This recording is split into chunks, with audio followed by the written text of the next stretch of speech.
Pues que la paz de Dios sea con cada uno de ustedes. El tema del día de hoy lo vamos a tener en formato folleto y se titula de esta manera: aprovecha ahorita que Jesús está sentado en el trono de la gracia. Así se llama. Aprovecha ahorita que Jesús está sentado en el trono de la gracia. Ya sabemos que tarde o temprano Jesús va a venir a esta tierra por segunda vez, pero ya no a morir por la humanidad, sino para juzgarla. En ese día se sentará en el trono de gloria y juzgará a todas las naciones. Ahora, si pueden ir conmigo, vamos a leer ahí en Mateo capítulo 25, versículo 31 al 46, lo que dice ahí, hablando de su segunda venida. Mateo capítulo 25, versículo 31 al 46. Mateo 25, 31 al 46. Ahí lo tienen. Si no tienen una Biblia con ustedes, acérquense con alguien que lo tenga.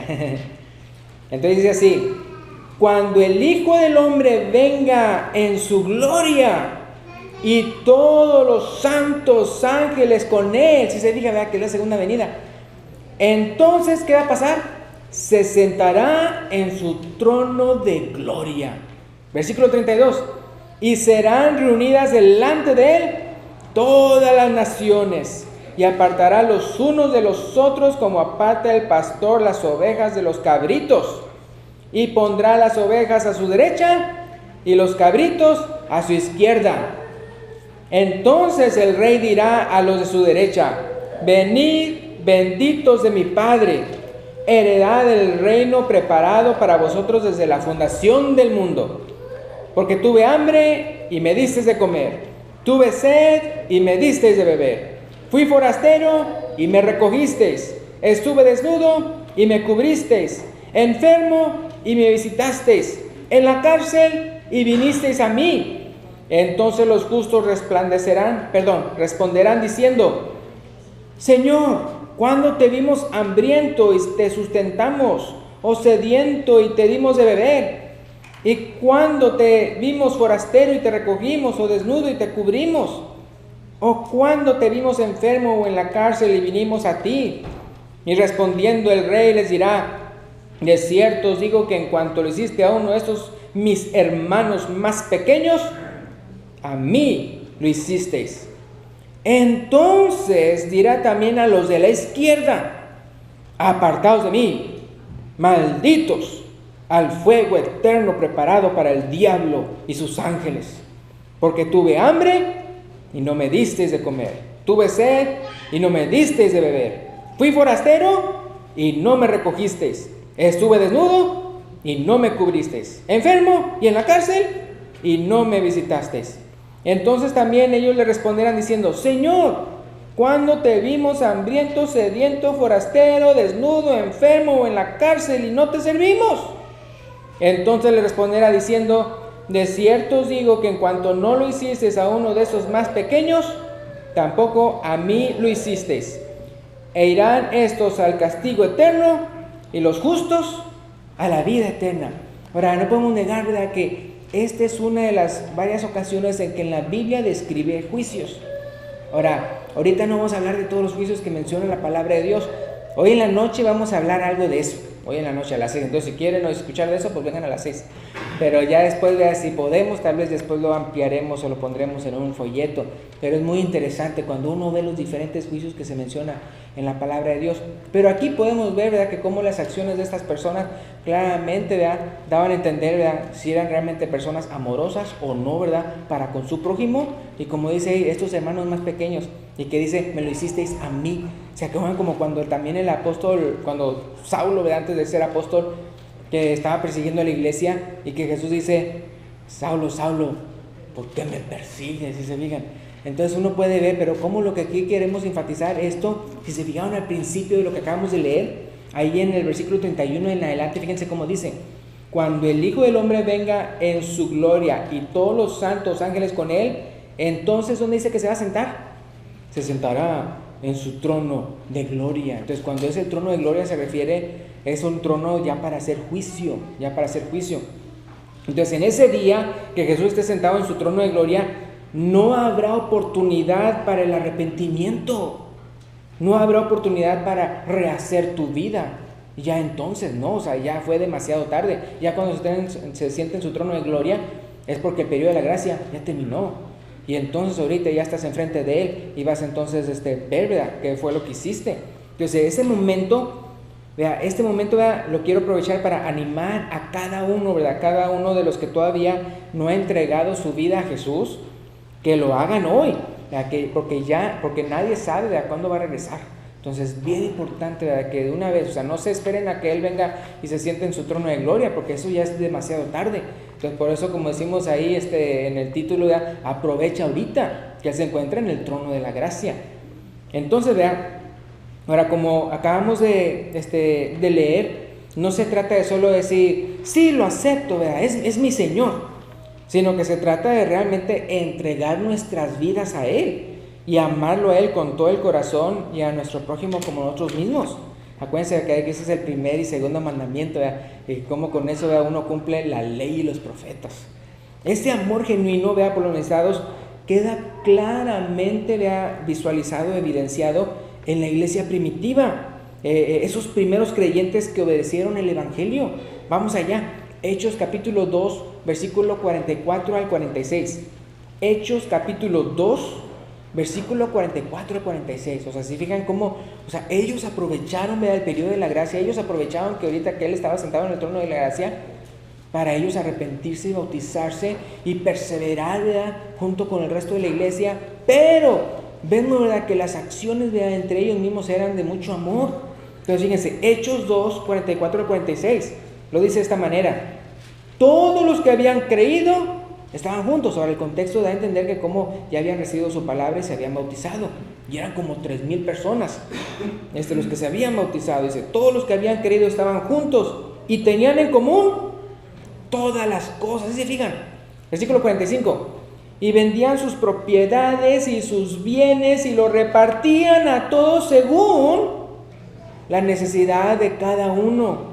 Versículo 46, y perseverando unánimes cada día en el templo y partiendo el pan en las casas, comían, me gusta mucho la actitud como dice ahí, comían juntos con alegría y sencillez de corazón. Tal vez uno diga, pues ni en mi propia casa lo puedo hacer. Y yo, no, ¿cómo? Vea? O sea, la cosa es de que todos nosotros, imagínense, toda la iglesia. Y luego en aquel entonces, ¿cuántos eran? Como 3,000, dice, como 3,000. Obviamente, vea, no había una casa sola que pudiera agarrar los 3,000, ¿verdad? Pero eso se hacía, ¿se acuerdan que se reunían todos los días en el templo y por las casas? Entonces, en el templo se refiere al templo judío, ¿verdad?, que ya después fue destruido en el año 70. Después de Cristo. Pero entonces ahí las casas, o sea, es muy importante saber cómo ese templo era judío y ya Jesús les había dicho, con anticipación, va a haber un tiempo cuando no va a haber piedra sobre piedra, pero era un edicto, un castigo, una sentencia contra el judaísmo, es decir, contra el judío, no contra el cristiano. Es decir, el cristiano no dijo, ay, pero ¿cómo es posible? Apenas somos cristianos, apenas inició la iglesia y ya se destruyó el templo. No, o sea, ese era el templo judío y fue un juicio contra ellos. Dice, desde la muerte, creo que dice que de ¿quién fue el primero? ¿Se acuerdan? Abel, ¿verdad? La sangre de Abel y todas esas. Entonces, o sea, por eso les digo, eso ya lo había dicho Jesús antes, ¿verdad? Y ellos no lo tomaron personal, como que si era algo contra ellos cuando fue destruido el templo. Pero uno puede ver que por las casas se reunían. ¿Y cómo se reunían? Que comían juntos con alegría, sencillez de corazón, y nada decía ser suyo propio, nada de lo que poseía. O sea, un amor tremendo. Ahora, tal vez tú dirás, qué bonito sería que la iglesia fuera de esa manera. A ver, ¿cuántos dicen así? Qué bonito sería que la iglesia fuera de esa manera. Lo chistoso es que todos queremos que sea de esa manera, pero nadie comienza. Nadie comienza. O tal vez será porque todos los que deseamos que la iglesia sea así, nos ponemos en el lugar del necesitado y no queremos ser el que va a vender sus cosas y darle a los pobres, darle a los demás. Queremos ser los que reciben, ¿verdad?, la ayuda. Ahora, yo entiendo, ¿verdad?, que si está eso, que es que yo quiero que sea como la iglesia primitiva, ¿verdad?, y al mismo tiempo como que, bueno, sí o no. Entonces yo entiendo, ¿verdad?, que hay necesitados. Y también ahí en la palabra de Dios lo menciona, ¿verdad? Hay necesitados a necesitados, es decir, hay unos que siempre necesitan porque no les gusta trabajar, o porque malgastan lo que tienen, o porque no quieren esforzarse en superarse en esta vida. Otros hasta porque no quieren pagar manutención de sus hijos, es decir, no quieren pagar child support. Obviamente la generosidad de la iglesia no es para malgastarlo en personas así.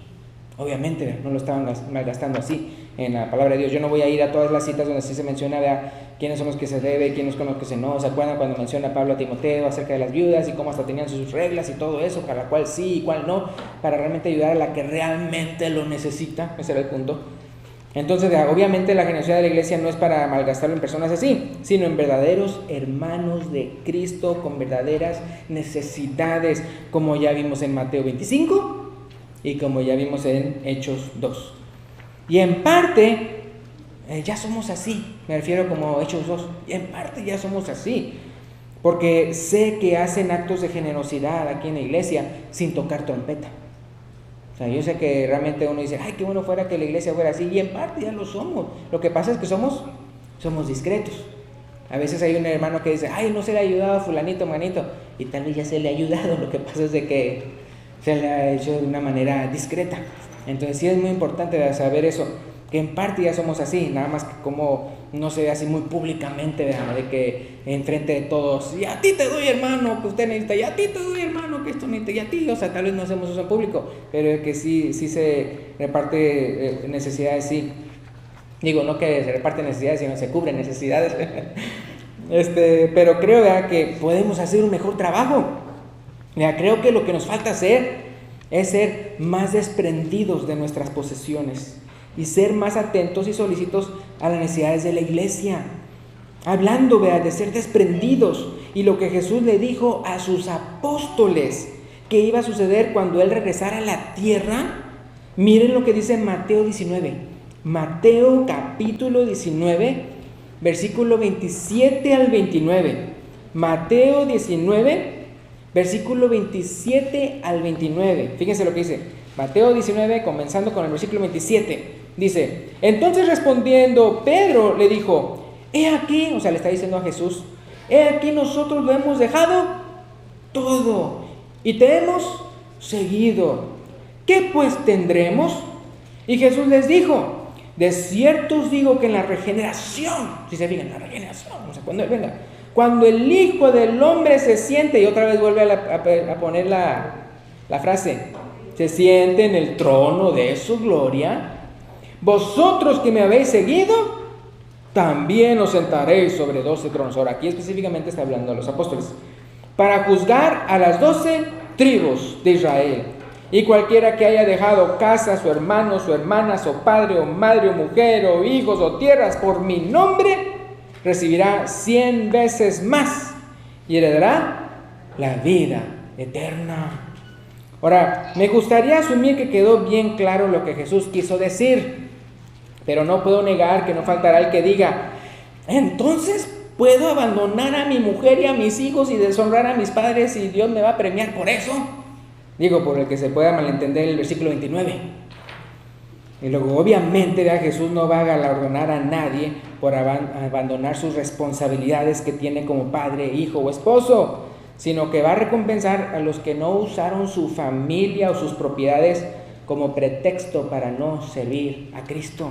Entonces, muy importante, se trata de poner a Dios en primer lugar. Pero aparte de la vida eterna, interesante lo que dice aquí, aparte de la vida eterna es interesante ver que Jesús les dice a sus apóstoles que cuando Él se siente en su trono de gloria, también les va a dar a ellos, ¿qué cosa? 12 tronos para juzgar las 12 tribus de Israel.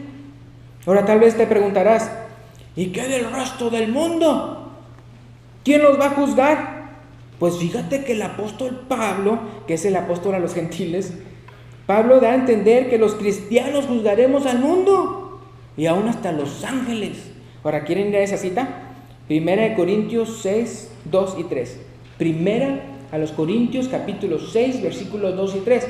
Ahora, aquí está en un contexto en el cual los cristianos ahí en Corinto estaban yendo a las cortes para andar juzgando a hermanos. Y Él les dice, no, eso está bien, ¿verdad? Si realmente hay algo necesario que juzgar, lo tendrían que estar haciendo en la iglesia y no hacerlo entre incrédulos, entre injustos. Entonces es en eso cuando Él revela esto. En 1 Corintios 6, 2 y 3. ¿O no sabéis que los santos, ¿quiénes son los santos? La iglesia. Los santos han de juzgar al mundo. Y si el mundo ha de ser juzgado por, ¿quiénes dice ahí? Por vosotros. O sea, no está diciendo nada más los apóstoles, sino vosotros, o sea, la iglesia. Sois indignos de juzgar cosas muy pequeñas por el contexto que les acabo de decir. ¿O no sabéis que qué dice ahí? Hemos de juzgar a los ángeles, cuanto malas cosas de esta vida. Bueno, vea, el punto de lo que estamos tratando de decir es este. Hay que ser desprendidos de nuestras posesiones como los primeros cristianos. Obviamente no para que abusen de nosotros, sino para ayudar a los que realmente están necesitados entre nosotros. Ya, como les digo, yo sé que muchos hermanos son bien generosos y respetamos su discreción, pero es bueno que se note que somos luz entre las tinieblas y que no somos avaros a la hora de suplir una verdadera necesidad entre nosotros. Ahora, yo creo que nadie está en desacuerdo con eso. Ahora, y es más fácil tener esa actitud, es más fácil tener ese desprendimiento por las posesiones que uno tal vez ha trabajado bastante para tenerlas. Es decir, es más fácil tener esa actitud de generosidad cuando tenemos fe en las palabras de Jesús. Cuando tenemos fe en las palabras de Jesús, que prometió estar siempre con nosotros, darnos 100 veces más, como les dijo a los apóstoles, 100 veces más, y darnos la vida eterna, y hasta darnos el tremendo privilegio de juzgar al mundo y a los ángeles cuando Él regrese y se siente en su trono de gloria para juzgar toda la humanidad. Son cosas que van más allá de lo que uno puede entender, ¿no? O sea, cosas tremendas. O sea, ¿cómo yo voy a ocupar un lugar así? Pero Jesús lo está diciendo. Entonces, si son maravillosas las cosas que vienen en el porvenir para nosotros los que estamos en Cristo, ¿qué andamos nosotros aquí bien agarrados, ¿verdad? Con lo que tenemos aquí? No, hombre, si esto se va. Entonces, ahora bien, ¿cuándo es cuando hay que entregar nuestras vidas a Cristo? Salud. ¿Cuándo es cuando hay que entregar nuestras vidas a Cristo? ¿Cuándo es cuando hay que ser desprendido de nuestras posesiones y solventar la necesidad de nuestros hermanos? ¿Cuándo? Hoy, ¿verdad? Ahorita que Jesús todavía está sentado, ¿dónde? En su trono de la gracia. No en el trono de la gloria, porque si ya está en el trono de la gloria, ya es demasiado tarde. Se va a juzgar todo lo que hiciste. Entonces no, se trata de que ahorita todavía está sentado en su trono de gracia, porque cuando se siente en su trono de gloria será demasiado tarde. Entonces cuando Él regrese se sentará en su trono de gloria para juzgar, pero ahorita se encuentra sentado en el trono de la gracia. Vamos a ir para ese versículo, es en Hebreos 4, Hebreos capítulo 4. Entonces Él está sentado en el trono de la gracia, está como sumo sacerdote, según el orden de Melquisedec, intercediendo por nosotros, como mediador entre nosotros, intercediendo por nosotros de cuentas nuestras. O como dice Hebreos 4, 15 y 16. Hebreos 4, 15 y 16. Porque no tenemos un sumo sacerdote que no pueda compadecerse de nuestras debilidades, sino uno que fue tentado en todo según nuestra semejanza, pero sin pecado. O sea, Él nunca pecó. Acuérdense que en el contexto de Hebreos dice, sí, o sea, eso nos conviene, que nunca haya pecado, que haya sido santísimo y todo eso, para que sea complaciente al Padre en lo que va a pedir por nosotros, ¿verdad? Pero entonces, ¿qué dice aquí continuando? Dice que fue tentado en todo según nuestra semejanza, pero sin pecado. Entonces, ¿qué es lo que podemos hacer nosotros? Acerquémonos pues confiadamente al trono de la gracia, para alcanzar misericordia y hallar gracia para el oportuno socorro, ¿verdad? Entonces ahorita estás sentado en el trono de la gracia. Ahorita es cuando, en vez de darte tu merecido, puedes acercarte a Él con la plena confianza de que no te rechazará, sino que está listo para recibir a todo creyente arrepentido que desea entregar su vida a Él, ¿verdad?, en las aguas del bautismo. Y de ahí serle un fiel discípulo hasta que Él venga por su iglesia y castigo a los que nunca quisieron obedecer el evangelio, el llamado de Dios. Ahora, Jesús quiere transformar tu vida y te añade a su iglesia para que ahí mismo ejercites tus músculos espirituales. Es decir, cuando nos convertimos, no es para que después ya cada quien ande por su lado, separado de la iglesia, sino para que estemos reunidos como iglesia y maduremos y cada vez seamos más como Cristo, que cada vez vayas madurando más y también ayudes a nuevos convertidos a ser más como Él. O sea, todos juntos ayudándonos mutuamente para ser la esposa que Cristo se merece. Es lo que estamos tratando de hacer. Y como todos somos juntos, no es, por ejemplo, si usted tiene, por ejemplo, el vestido de novia y de repente tiene una mancha por acá, ¡pah! Es un lodo, imagínese el lodo, ¡pah! Entonces, ¿qué va a decir la manga de la novia? Pues no importa que la falda esté manchada, que yo estoy limpia. No, sino que va a decir que no, yo quiero esa parte limpia, todo tiene que estar blanco. Igualmente, si la parte de abajo está bien limpia, pero por atrás, por la espalda, ¡pah! Así el velo, imagínense, ¡pah! Todo así sucio. ¿Qué va a decir? Pues no importa, ¿verdad?, que esté todo cochino mientras esta parte de enfrente esté limpio. No, sino que uno se preocupa ¿por qué? Por todo, que todo esté limpio. Entonces, si todos nosotros somos miembros del cuerpo de Cristo, de la esposa de Cristo, todos queremos, todos estamos en la misma. De tal manera que si alguien no anda bien, o si alguien necesita ayuda, o que si alguien esto, todos, porque somos la misma esposa de Cristo, todos nosotros somos parte de la esposa de Cristo. Entonces por eso también nos ayudamos mutuamente, no nada más en cuanto a necesidades físicas, sino también en nuestras necesidades espirituales. Es decir, que de exhortarnos y alentarnos unos a otros para crecer. Entonces, muy importante, vea, todos juntos y ayudándonos mutuamente para ser la esposa que Cristo se merece, sin olvidarnos de tener esa unidad que Él quiere que tengamos. Y esa es la última cita la segunda última cita, la penúltima más bien cita que vamos a ver. ¿Qué dice Hechos 4:32? Esa unidad, ¿se acuerdan como vimos en Hechos 2? Bueno, vamos a ver algo muy parecido en Hechos 4:32, nada más el puro versículo 32. De cómo era esa actitud entre todos los miembros.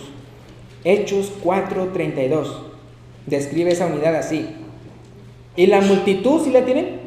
Y la multitud de los que habían creído era de un corazón. Ahora, acuérdense que para entonces vemos que cómo sigue creciendo la iglesia. Acuérdense que crecía cada día. La multitud de los que habían creído era de un corazón y un alma. Y ninguno decía ser suyo propio nada de lo que poseía, sino que tenían todas las cosas en común. Todas las cosas en común, ¿verdad? Entonces es bueno que seamos así todos nosotros. Un hermano ya me estaba platicando y dice, yo a veces veo esa unidad hasta en personas que no son cristianas. Es decir, ¿cuántos tal vez de ustedes han tenido esta experiencia? Que usted necesita algo y alguien del trabajo, un compañero o algo así está listo para ayudarlo. Usted necesita mi troca, aquí está mi troca. Usted necesita esto, así, ¿verdad? Tal vez hasta apenas se conocieron y son así. Entonces así, imagínense, pero la iglesia, todos con todos. Ahí por ejemplo, hay iglesias que sí ponen así, para que quede bien claro que así son. Dicen, hermanos, y así debe ser así también entre nosotros. O sea, todos tenemos que tener esa confianza. Es así. Por ejemplo, vamos a decir que ustedes tienen sus hijos y todo eso. Y es más, hasta hijos con necesidades especiales. Y dicen, hermano, hermana, si usted de repente muere, o si de repente se va, no se preocupe por sus hijos. Nosotros nos vamos a hacer cargo de ellos. Qué bonito, ¿verdad? O sea, ¿cuántos de nosotros sí nos preocupamos bastante por lo que le va a pasar a nuestros hijos si nosotros nos morimos y todo eso? Y no pensamos como la iglesia primitiva de que, están mis hermanos y hermanas en Cristo. ¿Por qué no tener la confianza de tal vez poner ahí una hojita de que si yo me muero que se lo lleve fulanito y el fulanito no diga, ¿y a mí qué? Y luego, sí, hermano. Es más, hasta cuando lo que ha pasado últimamente, legalmente hablando, que acaso no hay unas personas que han dicho, hermanos, en este caso no era una iglesia, pero decían, mira, si tú crees realmente que puedes ser deportado, dame tus hijos. Es decir, que haya una carta en la cual diga, ¿verdad?, que si fulanito es deportado, quién sabe qué, yo soy, oficialmente respaldado con un papel de que yo voy a cuidar de ellos. Entonces sí, en el caso de nosotros debemos de tener esa confianza. En el caso de nosotros de ayudarnos mutuamente. Entonces es muy importante, hermanos. Nosotros somos la iglesia de Cristo y queremos hacer las cosas lo mejor que se puedan, lo más bíblicamente posible. No nada más en cuanto a cosas de doctrina o así, pero cosas prácticas también. Eso también es cosa de doctrina, pero me refiero a enfatizar eso de lo práctico. Entonces dice, la multitud de los que habían creído era de un corazón y un alma.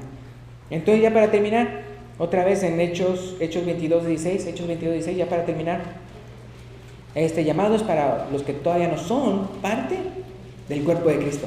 Para aquellos que todavía no son la esposa de Cristo, con esta cita terminamos. Dice así: ahora pues, ¿por qué te detienes? Levántate y bautízate y lava tus pecados invocando su nombre. Y hoy en la mañana, ¿se acuerdan cuando al final de que citó el apóstol Pedro a Joel, que dice, todo aquel que invocara el nombre del Señor será salvo? Y él lo mencionó de qué manera. O sea, primero identificó al Señor, que se refería al Señor Jesucristo, y luego cómo invocarle, que es cuando dijo, arrepentíos y bautícese cada uno de vosotros para el perdón de los pecados y recibiréis el don del Espíritu Santo. Y de ahí en adelante, perseverar en él.